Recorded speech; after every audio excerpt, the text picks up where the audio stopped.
एक महिला भक्त वृंदावन से बिहारी जी लेकर अपने घर आई और तभी बाहर से गोलू घर के अंदर आया और माँ से पूछता है कि माँ, यह कौन है?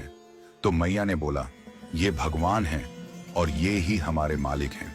अब तो घर में जब भी कोई नई चीज बनती तो सबसे पहले बिहारी जी को भोग लगता। पहले यह सब चीजें गोलू को सबसे पहले मिलती थीं। इससे गोलू बहुत चिढ़ने लगा और मन ही मन ठाकुर जी को कोसने लगा। एक दिन गोलू की माँ काम पर जाते समय बोली, गोलू, यमुना जी से मटके में जल भर कर लाना। जब गोलू पानी भरने के लिए जाने लगा तो जाते जाते बिहारी जी को कहने लगा, खाने के लिए तो सबसे पहले तैयार रहते हो, लेकिन काम तो मुझे ही करना पड़ता है। अगर यहाँ रहना है तो काम करो। कहकर गोलू यमुना जी से जल भरने के लिए चल पड़ा। गोलू जब यमुना जी में जल भरने लगा तो उसने देखा कि यमुना जी के अंदर बिहारी जी विराजमान हैं और कह रहे हैं, ला गोलू, घड़ा हम भर देते हैं। गोलू उनको देखकर हैरान हो गया और बोला, नहीं नहीं, मैं अपने आप भर लूंगा। लेकिन ठाकुर जी ने उसके हाथ से घड़ा ले लिया और भरकर घर ले आए। गोलू घर आकर डर रहा था कि अगर माँ को पता लगा कि मैंने ठाकुर जी से काम करवाया है तो आज मेरी पक्की पिटाई होगी। माँ ने घर आकर बिहारी जी को गीले कपड़ों में देखा तो एकदम से हैरान हो गई और कहने लगी कि गोलू, ये जरूर तेरी शरारत है, जरूर तूने ही इन पर जल डाला है। गोलू ने अपनी माँ को समझाने का बहुत प्रयास किया, लेकिन माँ ने उसको डांट कर चुप करा दिया और ठाकुर जी के भीगे हुए वस्त्रों को बदलने लगी।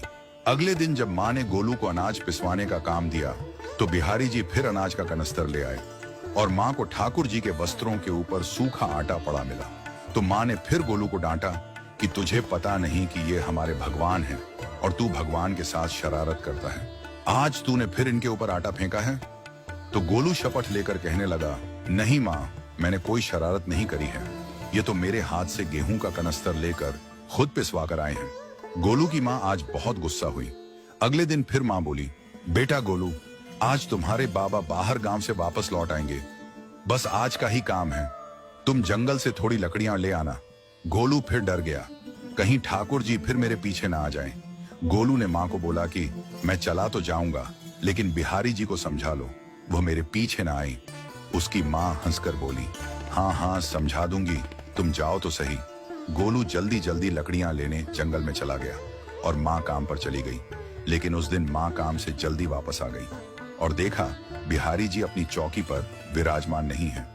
वह तो एकदम से घबरा गई कि कहीं गोलू की शरारत तो नहीं। वह भागी भागी जंगल की तरफ गई। तभी उसने देखा कि गोलू के साथ एक इंसान लकड़ियों को लेकर घर आ रहा है। गोलू की माँ यह देखकर हैरान हो गई कि यह तो बिहारी जी हैं। ये क्या हमारे भगवान हमारा काम कर रहे हैं? इसका अर्थ गोलू ठीक कह रहा था। वह जल्दी जल्दी भागकर ठाकुर जी के पास गई और लकड़ियां उनके हाथ से लेते हुए उनके चरणों में गिरकर रोती हुई बोली, हे बिहारी जी, ये आप क्या कर रहे हो? मुंह गरीब का काम क्यों कर रहे हो? ठाकुर जी मुस्कुराते हुए बोले, हमें तो तेरे बेटे पर बहुत प्यार आता है। सब लोग हमें भगवान समझते हैं, लेकिन एक तेरा बेटा ही था जो हमको अपना मानता था।